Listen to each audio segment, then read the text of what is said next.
Ah, gosh, they popped in really quickly. Couldn't see the people. So welcome everyone that's got here on time. We really appreciate your promptness. We are going to get started in just a minute, and we have the lovely Mechelen from Resilla with us today. And as I've popped in the chat, it is Mental Health Awareness Month, and we're discussing today ways to create a workplace that supports mental health. Because in case, back years ago when I had my first job, mental health was definitely not anything that was considered as part of an everyday part of your business, which I think, I had friends that were burnt out at 21, which was insane. So mental health is definitely something that we all need to be aware of. We all need to have a great supportive community in our homes and in our workplaces. So I think I've said a few times to people that know me that I've never had a job like the one I've got now. I've never had that culture. I've never had that. And it's mind-blowing. It makes an absolute world of difference when you've got those supports in place. So in the chat, we've got there's a few names there I recognise. So I thank you, WOTSO people, for joining in. But there's also some other names there. So do you guys want to pop in the chat what your business is, just so that Mechelen has an idea of, the audience today as we talk? That would be great if you can add that into the chat. I've popped Michelin's details in the chat, and we'll pop them back at the end as well if you have any follow-up questions after today. So good morning and welcome to our May Skill Swap here at WOTSO. As part of Mental Health Awareness Month, today's session is focused on something incredibly important: creating workplaces and communities that genuinely support mental health and wellbeing. At WOTSO, we know that many of our members are small business owners, sole traders, remote workers, consultants, and growing teams. While flexible working offers so many benefits, it can also come with pressure, isolation, stress, and burnout if we don't intentionally look after ourselves at the time. Today is about practical tools, awareness, early recognition, and creating supportive environments, whether that's within a team, a co-working community, or even just for yourself. Cool. There you go. Mechelen can't see the chat because of the way things work. So we've got mortgage broker, we've got a mortgage broker with a team of 12. We've got community college on there. We've got recruitment, life insurance, solar citizens, a not-for-profit thing. So you've got quite a diverse group there today, Mechelen. We've got a Absolutely. marketing agency with a team of 8. So yeah, quite so some big, some little, some quite different ones. And like I said, I can see quite a few names that are within WOTSO. So lots of space leaders from all the different sites as well. So that's great. Today, we're joined by Mechelen de Sousa. I hope I pronounced that right. Mechelen is a registered psychologist, accredited mediator, and operations manager for corporate recovery services at Resilla Rehabilitation, as well as director of Thriving Thoughts Psychological Counselling. She has extensive experience supporting individuals and organisations across a range of sectors, including law, finance, retail, hospitality, government, and corporate wellbeing. Her work focuses on helping people navigate workplace stress, communication challenges, trauma, burnout, resilience, and mental wellbeing, while supporting organisations to create healthier and psychologically safer workplaces. Today, Mechelen will guide us through practical strategies for recognising stress responses, understanding well-being, building psychological safety, and creating habits that support positive mental health, both professionally and personally. I'm going to hand it over to you, Mechelen. Take it away. Perfect. Thank you. So thank you for that great introduction. I like was just described. So I'm the operations manager for corporate services at Resilla and a registered psychologist by background. And today, I really want this session to be a takeaway for you where you can have practical tools, real strategies that you can look towards and lean on when looking at mental health challenges that come up in your workplace. So I just wanted to acknowledge the traditional custodians of our land, of which I work on today, and all that the listeners kind of joining today are on. And so I would like to pay my respects to elders past and present as well. So today on our agenda, we are going to be talking about rising psychological presentations in the workplace and why that matters. You will, if you have been kind of paying attention to the changing work health and safety legislation that has been occurring over the past few months, you will understand kind of why this is so pressing at this point in time. And that's only going to keep increasing.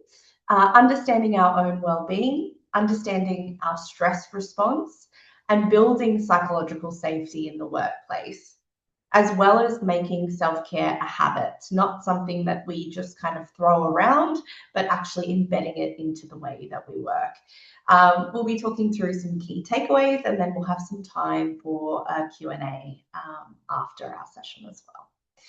So firstly, looking at the current state of psychological injuries in Australia, I think when we look at the first statistic, around 42.9% of people aged 16 to 85 years old had experienced a mental disorder at some time in their life. So when you think about interacting with people and thinking about the way that you interact at work, at some point, about 50%, almost 50% of people have experienced a mental health concern or disorder at some time in their life. I think ultimately also looking at cost of living pressures and housing costs also having a really, really big impact on mental health currently within Australia, which is no surprise when we turn on the news right now. So the way that we as psychologists talk about our well-being is on a continuum. We recognize going from left to right that people can oscillate or move between being well, becoming unwell, being unwell, and then recovering and back down to that left of that continuum again. So in saying that, we recognize that we utilize different strategies depending on where that person is on the continuum. So when they are well, we look at prevention. What are those non-negotiable strategies that they're engaging with every single day? From a workplace perspective, are we doing some training, preventative training? Are we looking at specialist coaching around particular psychosocial risks that may exist in that workplace? For example, a group of lawyers working on some sensitive royal commission work, they would be exposed to potential vicarious trauma as a risk of that. So if they are all coping really well, we're looking at that preventative strategy. Then we move down the continuum and we recognize that someone is becoming unwell. From that early intervention piece, we're looking at having early conversations, an "are you okay" conversation, knowing this person and knowing what their kind of natural flags are from moving from well to becoming unwell. Then we recognize if they're moving up that continuum, that they're actually unwell, and we are engaging treating practitioners, we're engaging support for them. Maybe that's utilizing EAP or a specialized well check session, which Resilla offer, and that is providing feedback around what does this person need to move back down the continuum? Or what do they need at work in terms of adjustments or things like that? Then we move up to that recovering aspect of the continuum, where they are engaged in that treatment and support.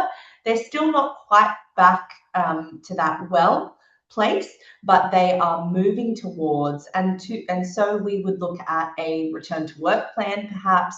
We would look at a graded approach to work, or we would look at just monitoring. So having those informal check-in conversations, but then also more formal conversations. Maybe you are looking at a monthly basis for the next 3 months to ensure that they have that safety net of support underneath them.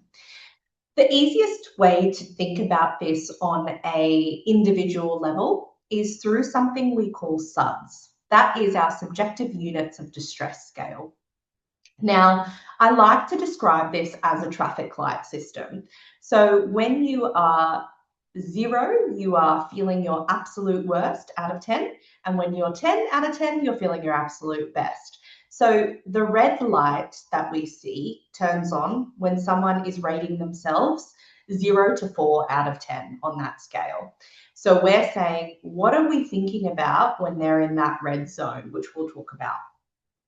But I want you to think about on an individual level, when you're in that 0 to 4 out of 10, how are you showing up? What are your thoughts, feelings, behaviors in that zone? Then we look at the yellow zone, which is the 5 to 7 out of 10 on our SUD scale. That is when we're not doing terribly, but we're not doing great. And lots of people really struggle to identify themselves being in this zone. So I want you to think about what's those thoughts, feelings, and behaviors in that zone. And then lastly, we move to the green zone. That's 8 to 10 out of 10. And that's when we're feeling really good, we're able to concentrate at work. What does that look like on an individual basis for you? That's something to think about when we think about this wellbeing continuum. So, early warning signs. I want you to think about, and now I'll ask you to share in the chat, what are some of those early warning signs, either physical, thoughts, your mood, behavioral, or at work, for yourself or for others that indicate that someone is potentially moving down that continuum to becoming unwell. These are where our antlers go up and we say, oh, either I'm not feeling too good or maybe that person's not feeling so good. What are those early warning signs?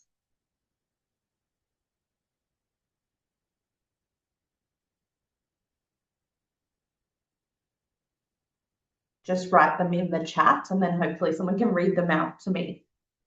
Yep, was about to unmute. So we've got tired, irritable, taking leave, drinking too much, withdrawing yourself from conversations. There was another one, isolation, lack of appetite, not sleeping. Yeah. Yeah.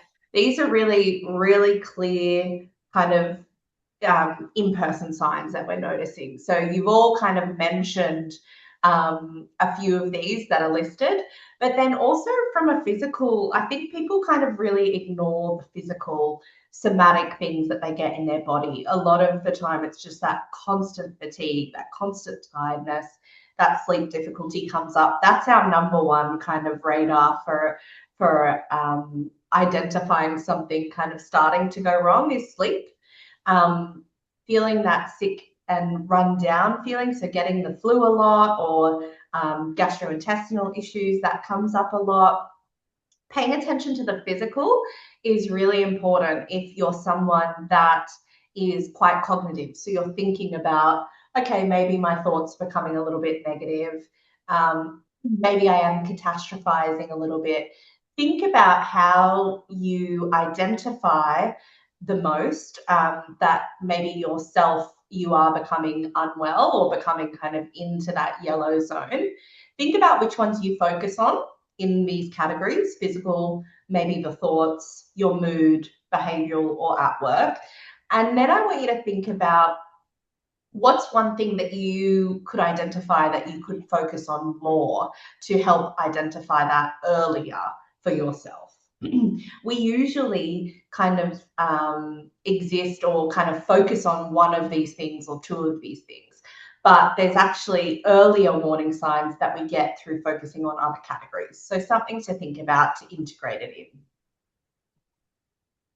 The other thing we want to think about is masked signs. So this is when we are engaging in behaviors that counteract that feeling or counteract or short-term try to counteract that feeling. So when we look at caffeine as an energy booster and energy drinks as well, to try and kind of keep us running on that hamster wheel.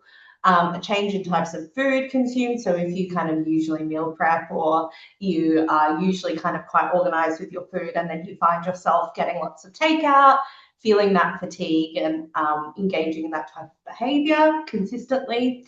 Drugs and alcohol to cope, using medication for physical health concerns, making excuses for behavior.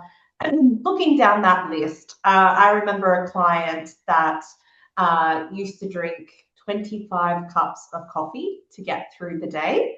And he needed alcohol at night to bring himself down. So there was this caffeine alcohol spiral cycle that, this particular person was relying on to kind of get stuck into the day and then unwind from the day.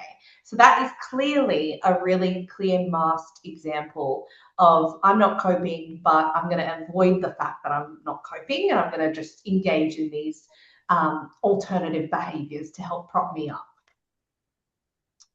So my one coffee's okay.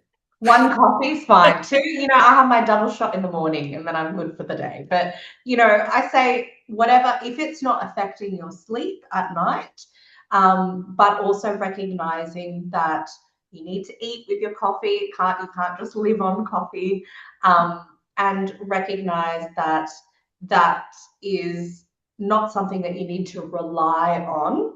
I know lots of people talk to me and say they can't survive their morning without the coffee. I get that, me too.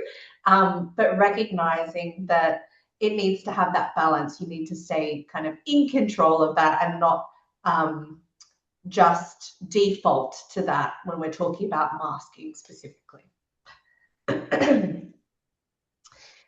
So the other thing that I wanted to talk about was neurodiversity in the workplace and how that affects the way that people kind of manage stress and operate from a stress response as well. So neurodiversity just quickly refers to the natural variations in how the brain processes and interprets information. And neurodivergent describes an individual with cognitive differences. So neurodivergence is a broad umbrella term. It's not a mental illness. It's not a health problem, but rather it simply describes the way someone's brain works or develops in a different way than the brain of a neurotypical person. And there are a broad range of conditions that fall under this umbrella term. That could be autism spectrum disorder, ADHD, or attention deficit hyperactivity disorder, dyslexia, dysgraphia, dyscalculia, that's processing issues with reading, writing, and numbers, and dyspraxia. So whilst neurodivergent people may have difficulty with certain aspects of their lives, there may be other areas in which they have significant strengths to help them be successful. However, for the purpose of this session, it's really important to note that many neurodivergent people spend a great deal of energy masking, which is what we were just talking about in the workplace, in order to fit into the neurotypical environment. So this masking in this population can be particularly exhausting and often puts them at risk of shifting along the mental health continuum, which we were talking about, particularly if there are additional stresses in their work or personal life. So if someone shares with you that they're neurodivergent, it's important to recognize that your way of interacting with the world may not be, and your way of solving problems may not be the same way that they do. And it might be actually quite foreign to them.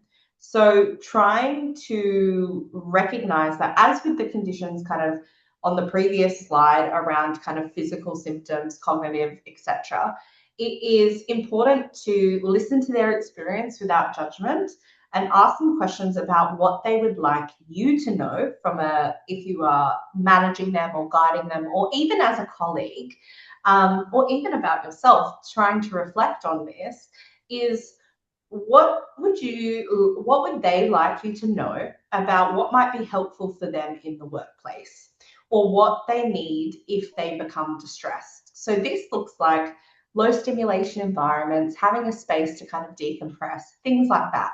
I want you to think about that and think about neurodivergent people as being a population that can move up and down that continuum a lot more frequently.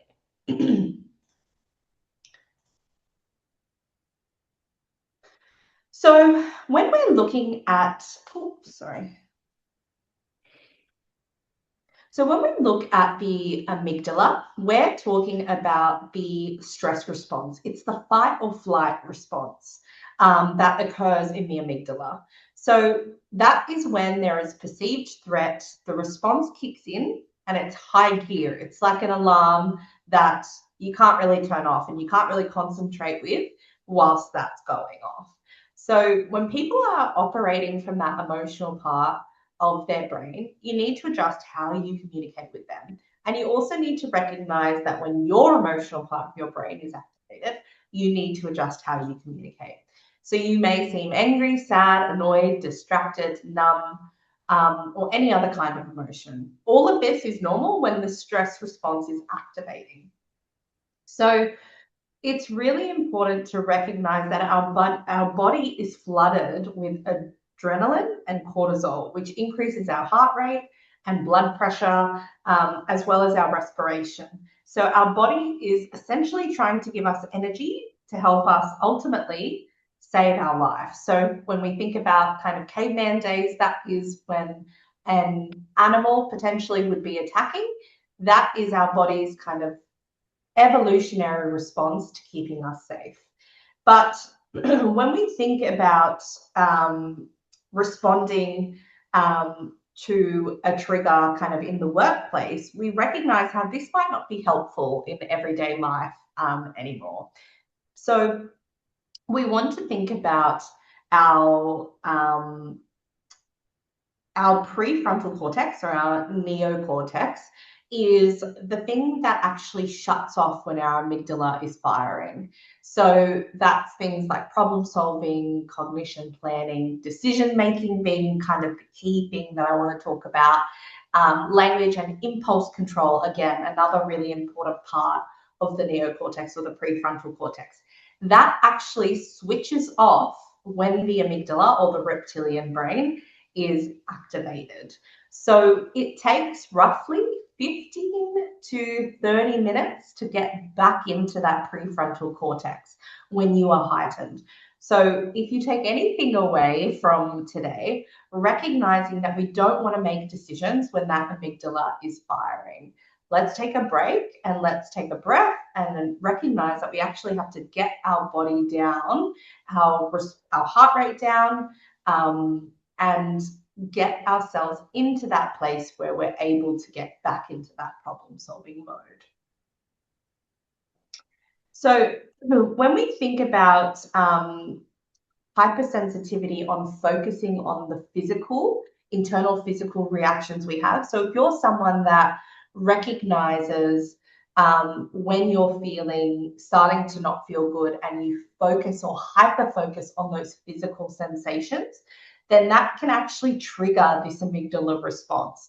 So I would encourage you, if you are someone that responds to those physical responses first, to think about all the other things that could indicate that you're not doing so well. Maybe some of the thoughts you're having, maybe your mood, your emotions, rather than the physical, because we don't want that amygdala triggering for no reason. Okay, so we think about, moving on from that, we want to think about the most common mental health challenges kind of within Australia. Depression, anxiety are the top two kind of most common. Also bipolar, pre and postnatal depression, and drug and alcohol misuse. Is this list kind of surprising to anyone when we look at it?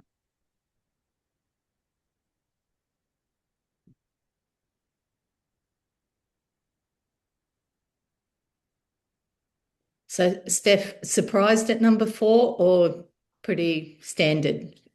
Sorry, in the comments, Steph's just put surprised at number 4. Okay.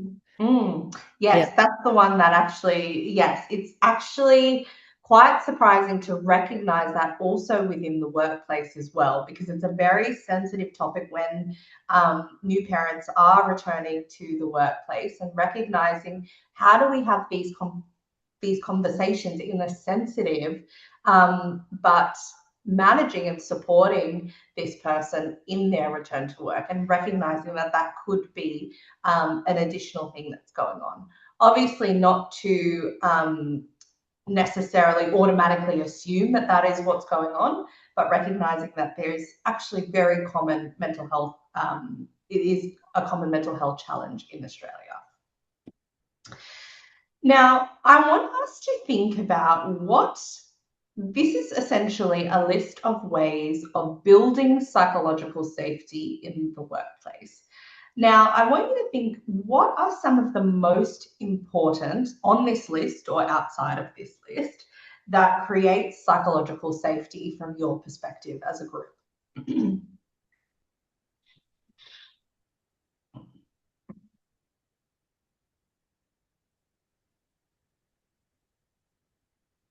And would you add anything to this list?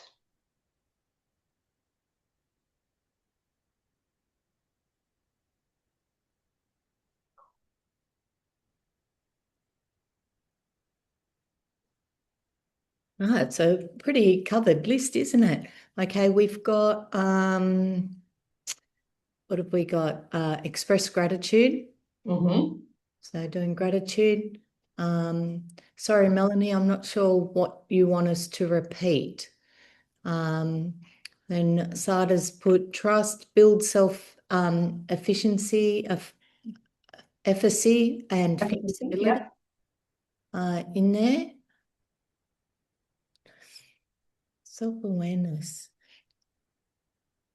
Okay. For the people that answered, can you tell me why this feels the most important to you? Either as someone that is working to build psychological safety in the workplace, or someone experiencing psychological safety in the workplace. Tell me why it feels so important to you for the one that you've selected. I'll read you a few more, and then if it's in particular you want to cover, we'll see if they want to mention. So we've got permission for flexibility is a big one. Taking leave and not leaving until the end of and not leaving it till the end of the year. So taking it as required. Rosie has said discuss expectations. So yeah, that's pretty big. Melanie has, okay, to be connected. Melanie had said, can you repeat? But now it says, yeah, to be connected. Hannah said, words of affirmations. Yep, it's good to know I'm meeting expectations so doubt doesn't creep in. Yeah, for sure. Yeah. It's interesting. I think the express gratitude is something that is such a simple win, and yet it is something that we talk to a lot of organizations about, right? Because in those bigger organizations, there are remuneration kind of reviews, there are, bonus reviews, all of those things that are tied to that expression of gratitude. However, throughout the year, people just want to be told that they're doing a good job. They want to be clear that they are on the same page as the person that they're working with to make sure that they're doing a good job. And that's exactly right to whoever answered around that. When that doubt creeps in, they've actually got that external reassurance, and they don't have to wait until remuneration review discussions or performance review discussions. They know that consistently. So something to think about is, how do we build that culture of expressing gratitude, which we'll go through now. And that's through something. Yeah.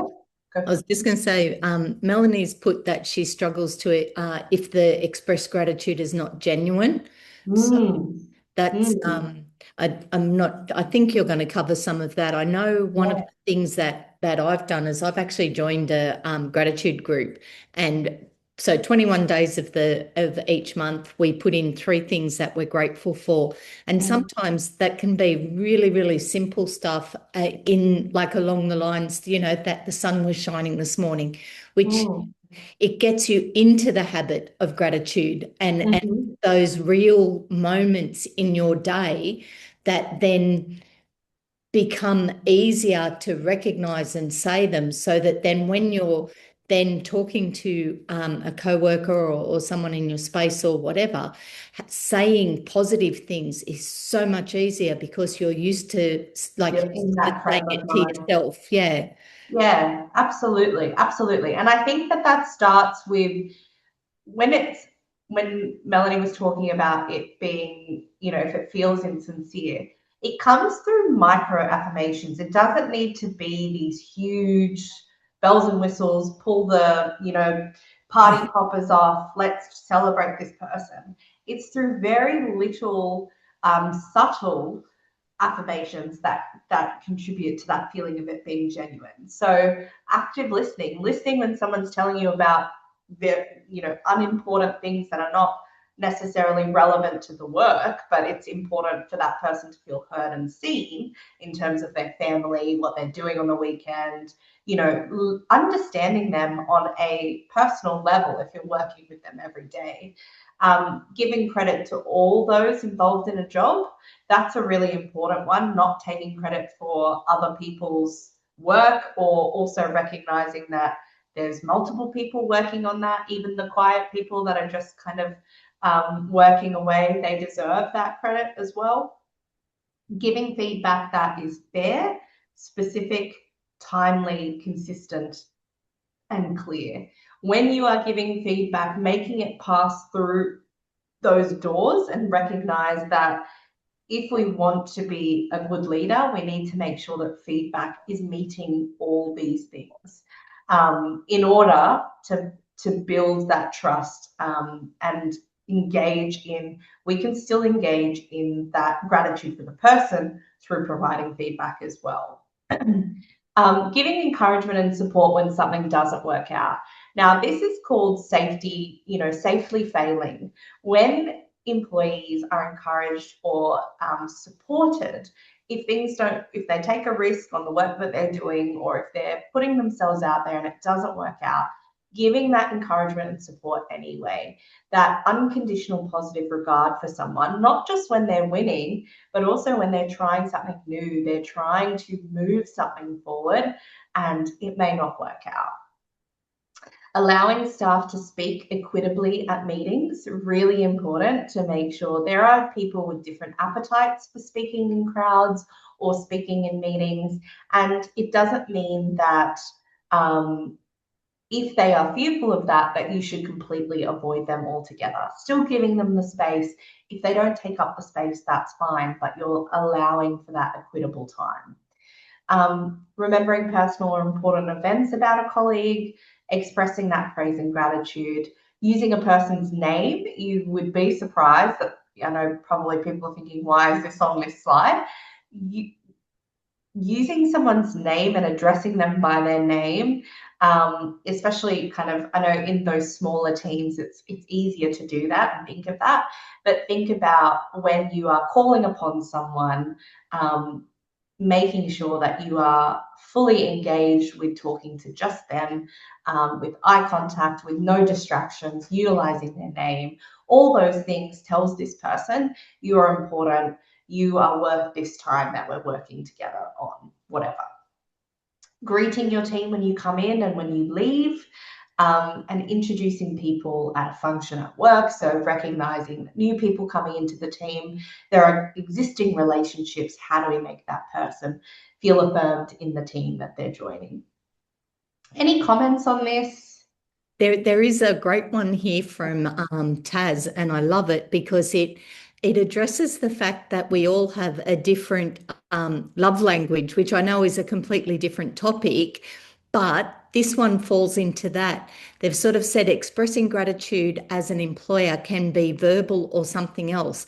They've given back the gift of time, finishing 2 hours early without taking leave, and taking a photo of doing something for yourself, a beach walk or a coffee. That is gold. I love it.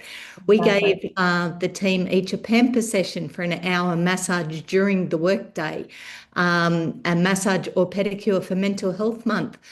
Managed. So we've still got 3 days left. We're all good. Let us know. We'll happily take that email. But it really does then hit on that whole like the love language, like the different ways that people appreciate it. You know, money is great, but man, give me a massage, give me that time, and I'm yours. Like Yeah, it does make a exactly. difference. Um, Exactly. oh, yeah, Taz, I'm with you. I work at MacArthur Square in Campbelltown. Taz has gone. Definitely helps working at WOTSO in Robina Town Centre. So yeah. For sure. So, but that's a great one. I love it. Okay. Now, on the flip side of that, recognizing micro inequities as well. So these are small events that are often ephemeral and hard to prove. So this is when they're covert. So checking emails or texting during a face-to-face conversation, we need to be really clear that that's a sign of disrespect. If you are having a conversation with someone, you're taking their time, give them that time back, because that is an expectation and it demonstrates actually you're not getting my full attention. You don't actually deserve my full attention. And we don't want anyone to feel like that. On the flip side of saying someone's name, consistently mispronouncing or not knowing a person's name, this is a particularly sticking point for me. I know my name is Mechelen, so I'm very conscious of this and making sure that I'm pronouncing people's names correctly, because I know how that feels, right? And so it's important to make sure that you take the time to mispronounce it. I would much rather, and this is someone that people get really uncomfortable doing, if you don't understand it after 3 attempts, say, hey, I really want to make sure I get this right. Can you just say it one more time for me slowly? I want to make sure I get it right. And that's off the bat, right? And if you're doing it now with someone, there's always time to say, hey, I want to make sure that I'm saying your name. And I know that this might have been a little while, but I just want to make sure I get it right because that's important to me. Taking the same person out for coffee meetings or lunches. So that's essentially kind of not including certain people, or potentially, yes, we all get along differently with different people, but making sure that there is inclusion and safety in that if that's happening. Interrupting a person mid-sentence, making eye contact with only males while talking to both males and females, or vice versa. If you're in a room full of females, just looking at the females instead of the males. Allowing the same staff to speak at meetings, we've talked about. Shaking hands differently with males and females, any inequity around that. Rolling your eyes, definitely not appropriate. Thanking some people and not others, like I said, the reverse or inverse of what we were talking about in those micro affirmations. And not turning to face someone who's speaking to you. So when we're in kind of a shared office, we're looking down, take the time to stop, take a breath, and look up at that person, because it does wonders for making people feel seen. So when we're looking at workplace factors that contribute to positive mental health, we're looking at supportive leadership, respected work-life balance, recognition and reward, opportunities for growth, positive collegiate relationships, and job security. So we want people to work flexible hours. We want them to think about what works best for them and what helps promote their better mental health for them. When we're looking at workplace factors that contribute to mental ill health, we're looking at excessive workload, a lack of perceived control around the work that they're doing, bullying and harassment, poor communication, job insecurity, and monotonous or meaningless work. So when that work feels like it's just kind of continuing on that hamster wheel and people are struggling to get off. When there is job insecurity, there's fear of layoffs, there's fear of not knowing if contract will be renewed, etc. So we want to, when we look at this list, kind of the well and the the factors that contribute to mental ill health, we want to think about how can we improve those on the left-hand side of this, recognition and reward, that supportive leadership and respecting that work-life balance while minimizing poor communication, job insecurity where we can, and that lack of perceived control over that individual's job. So what are the things within my control that help protect against poor well-being? This is a question that I'm going to put to the group. I'm wary of time, but I think that this is an important one. Yeah, we popped it there, so yeah. Well, how you react is in your control. That's a good 100%. Yeah. Respect individuals.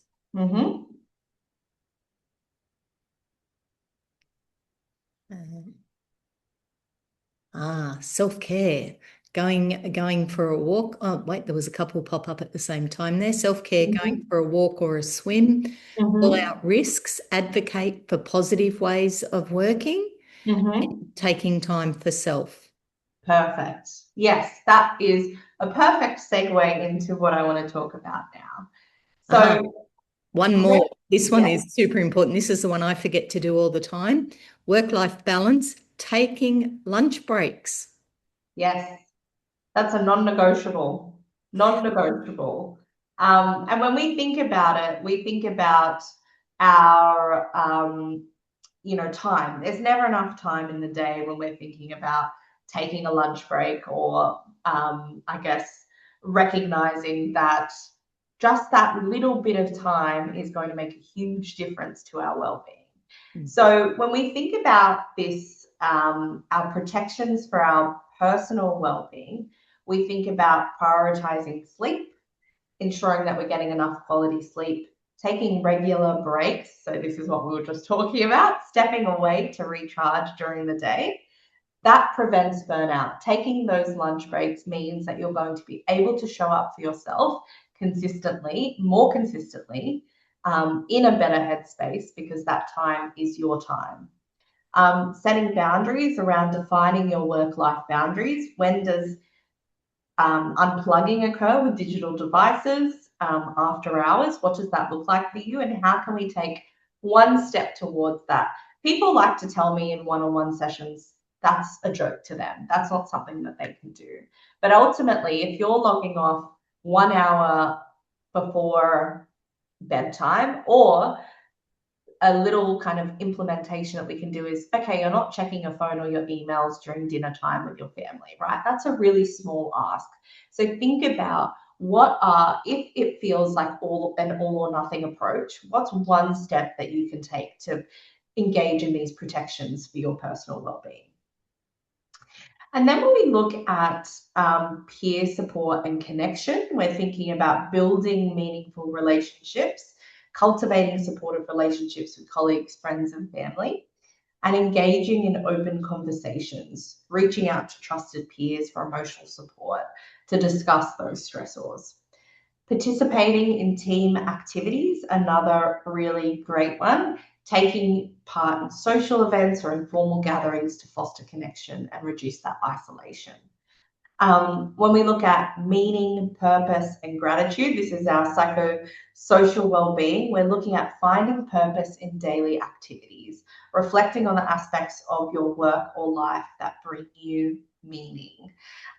Practicing gratitude, which we've already talked about, acknowledging and appreciating the positive experiences, both big and small, to maintain that positive mindset.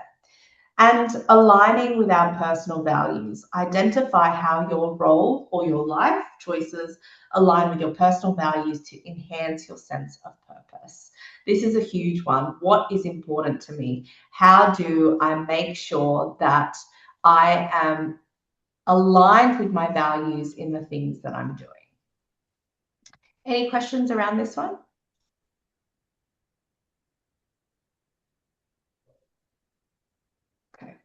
Lauren has popped in that ignoring her phone when she's in a conversation, probably do it more than I realise. So that's a good one for me. I find that one sometimes hard because it's an age thing, but my phone is Bluetoothed into my hearing aid, which is in Mhm. my head. So when my phone rings, I can't ignore it. And Yeah. so sometimes I will be mid-conversation and I'll actually apologize and I'll like hang up my phone, but I can't concentrate whilst it's ringing in my head. So it's something I'm really, really conscious of when I am talking to Mm. people. Yeah. Yeah. Okay. We all have different tools, don't we, of finding things.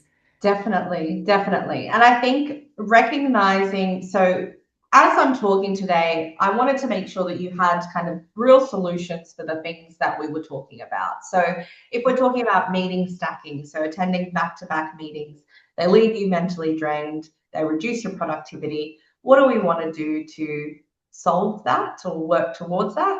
We want to set boundaries, propose efficient meetings. So do we need an hour meeting? Can we do 45? I know I'm saying that as I'm running a little bit over time. Declining non-essential meetings. Then when we look at workload, we want to reduce the impact. So prioritize tasks, request flexibility, and delegate or ask for help. When we look at our unclear role or expectations, when I'm unsure about my responsibilities, I feel uncertain, stressed, and less confident in my role. So what do we want to do? We want to seek out clarity, define expectations, and document processes. Now, looking at overworking, if those long hours without proper breaks, feeling exhausted, less productive, that leads to burnout. We want to take those regular breaks, again, set those boundaries and utilize time off as we need to. And lastly, digital burnout. So constantly checking emails, responding to messages, feeling overwhelming. And it interferes with the capacity to prioritize tasks. We want to limit notifications, set up do not disturb times, take tech breaks. So think about, even with the example that was just provided around kind of calls coming through a hearing aid, that is going to be super overstimulating for someone when they're trying to kind of shut off for the day. So think about how can we potentially minimize that, even just in the evenings where it might be that you get a notification kind of on your phone or on your watch or anything that indicates, okay, someone's trying to call you in that space, rather than kind of having that come through and be really overstimulating. The good news is I can hear without them. So when I Good. get home, I take them out. They're out. So Great. Great. Okay. That's good to know. So, and just lastly, I just want to talk through kind of looking at the impact of mental health stigma in the workplace. It leads to hidden struggles, presenteeism, and reduced productivity. It increases that absenteeism, especially when that stigma prevents early help. So it can erode that trust and collaboration and morale that we were all talking about at the start of this session around how do we create that sense and safety of support. So what's your role in destigmatizing? Talking to people and having open conversations, challenging those misconceptions and normalizing help seeking. As a leader, leading by example, those informal wellbeing check-ins and leading with empathy. So on the left is some of the things that we can kind of say to people when they are engaging or feeling like they are not doing as well and they're moving down that continuum. But most importantly, and I don't want to rush through this, but I recognize I'm mindful of time. As we engage in this discussion, self-care is the number one thing that psychologists always talk about, and often it gets kind of blended into just something around wellness, right? These are the pillars of maintaining when we're in that well area of the continuum. We are engaging in these things as a non-negotiable. They're part of a plan, and that's going to be more sustainable for you. I want you to think about self-care as a self-care plan, and it needs to include active coping strategies. So physical health looks like proper exercise, proper nutrition, adequate sleep, and that emotional well-being. So what are those creative endeavors that you can engage with? That's cooking, spiritual activities, meditation, anything around that social support as well. And that provides kind of the greatest benefit for us. So 3 coping strategies that found to have helped some professions manage kind of compassion fatigue when we're talking about self-compassion. We talk about having a really clear self-care plan, and we participate in activities or hobbies that restore that energy. And we have a work to home transition plan. So that is a decompression exercise. For me, if I'm working from home all day and my partner comes home, the first thing I'm doing is actually heading to the gym or I'm getting in the shower. There's one of those 2 activities that tell me, okay, the work day is over and it's now time to engage with my family, right? So I want you to think about what is that decompression activity that happens between work and life. And I want you to be really mindful of that. The other thing that you can do, and the great thing about building relationships with our colleagues, is sharing our one thing. So one decompression strategy, it's a great gentle nudge from your colleague when you can say to them, when's the last time that you did your one thing? Do you think you could take time out to go to the gym today? Or, make sure you go have your shower after work, right? My colleagues say that to me without having a full-blown, are you okay conversation. This shows you that you know yourself and you know your colleagues. So I want you to, as a last activity, I want you to write in the chat, what's your one thing that's guaranteed to boost your mood at the end of the day?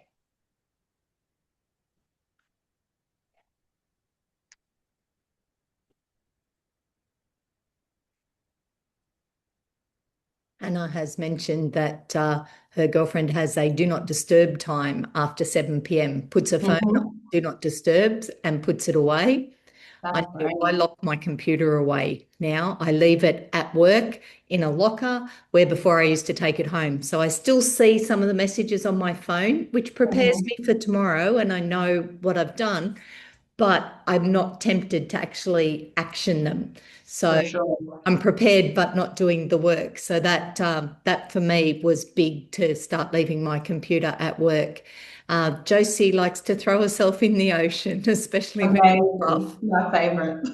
You're crazy. Sounds I good. love it.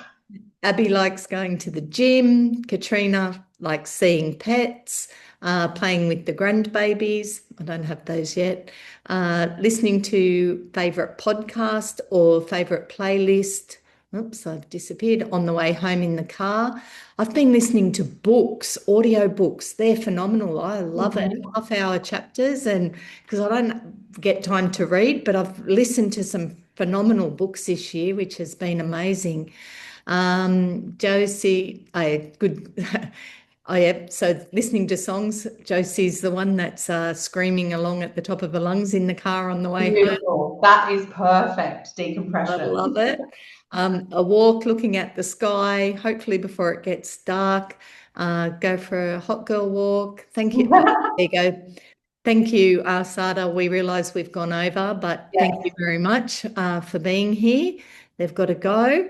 No, that's phenomenal. I think we've had lots and lots of responses to that. So thank you very much, Mechelen, for sharing your knowledge, practical tools and insights with us today.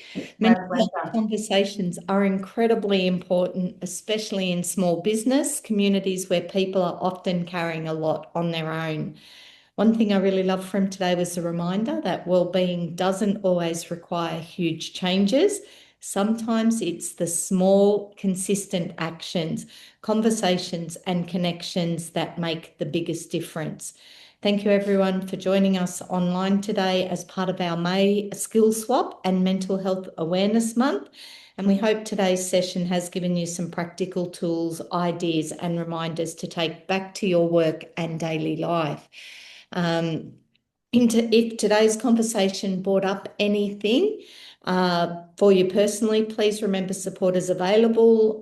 All our WOTSO regional managers have mental health first aid qualifications and things. And reaching out is a sign of strength. It's no longer considered a weakness. Thanks again, everyone, and we hope to see you for another skill swap soon, probably next month. Yeah.